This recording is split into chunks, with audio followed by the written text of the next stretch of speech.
Assalamualaikum warahmatullahi wabarakatuh. Saya Ropi Ahmad dari kelas 1 Akuntansi dengan NPM 1022106. Di video ini, saya akan menjelaskan tentang tujuan, prinsip, dan manfaat dari tata kelola perusahaan. Untuk memenuhi tugas evaluasi akhir semester mata kuliah tata kelola perusahaan yang diampu oleh Ibu Meilani Putri, SEMSI.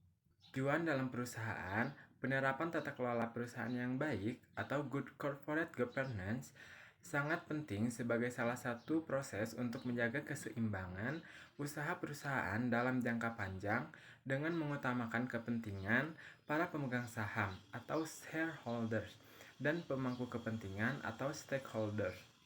Secara teoritis, praktek good corporate governance ini dapat meningkatkan nilai perusahaan diantaranya meningkatkan kinerja keuangan, mengurangi risiko yang merugikan akibat tindakan pengelola yang cenderung menguntungkan diri sendiri, serta dapat meningkatkan kepercayaan investor. BUMN sebagai salah satu pilar perekonomian Indonesia dituntut untuk menjadi sebagai pelopor implementasi GCG. PT Raharja sebagai salah satu BUMN mengambil posisi utama untuk mendorong terlaksananya pengelolaan perusahaan dengan berupaya merumuskan dan menerapkan prinsip-prinsip pengelolaan perusahaan yang baik. Penerapan prinsip-prinsip ini sangat diperlukan agar perusahaan dapat mempertahankan dan tangguh dalam menghadapi persaingan yang semakin kuat. Prinsip tata kelola perusahaan. Meskipun ada banyak prinsip yang diyakini masuk akal oleh perusahaan, namun ada beberapa prinsip yang paling umum. Di antaranya, yang pertama kewajaran. Dewan direksi harus memperlakukan pemegang saham, karyawan, vendor, dan masyarakat secara adil dan dengan pertimbangan yang setara. Yang kedua, transparansi. Dewan harus memberikan informasi yang tepat waktu, akurat, dan jelas mengenai hal-hal seperti kinerja keuangan, konflik kepentingan, dan risiko kepada pemegang saham dan pemangku kepentingan lainnya. Yang ketiga, manajemen risiko. Dewan dan manajemen harus menentukan sebagai jenis risiko dan cara terbaik untuk mengendalikannya. Mereka harus menindaklanjuti rekomendasi tersebut untuk mengelola risiko dan menginformasikan semua pihak terkait tentang keberadaan dan status risiko. Yang keempat, tanggung jawab. Dewan bertanggung jawab atas pengawasan urusan perusahaan dan aktivitas manajemen. Hal ini harus menyadari dan mendukung keberhasilan kinerja perusahaan yang berkelanjutan. Bagian dari tanggung jawabnya adalah merekrut dan memperkerjakan seorang CEO.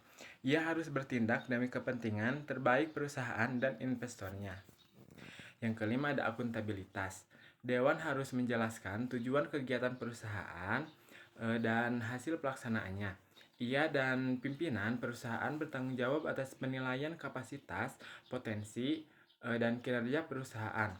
Itu harus mengkomunikasikan isu-isu penting kepada pemegang saham. Lalu selanjutnya, manfaat dari tata kelola perusahaan. Tata kelola perusahaan yang baik menciptakan aturan dan kontrol yang transparan, pemandu kepemimpinan, dan menyelaraskan kepentingan pemegang saham, direktur, manajemen, dan karyawan. Hal ini membantu membangun kepercayaan di kalangan investor, masyarakat, dan pejabat publik.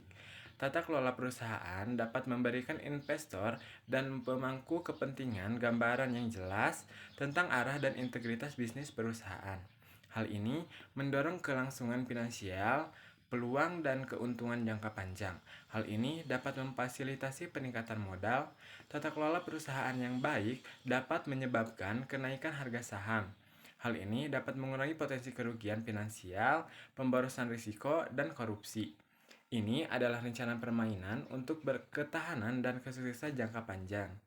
Baik, mungkin dicukupkan saja pemaparan yang saya dapat sampaikan.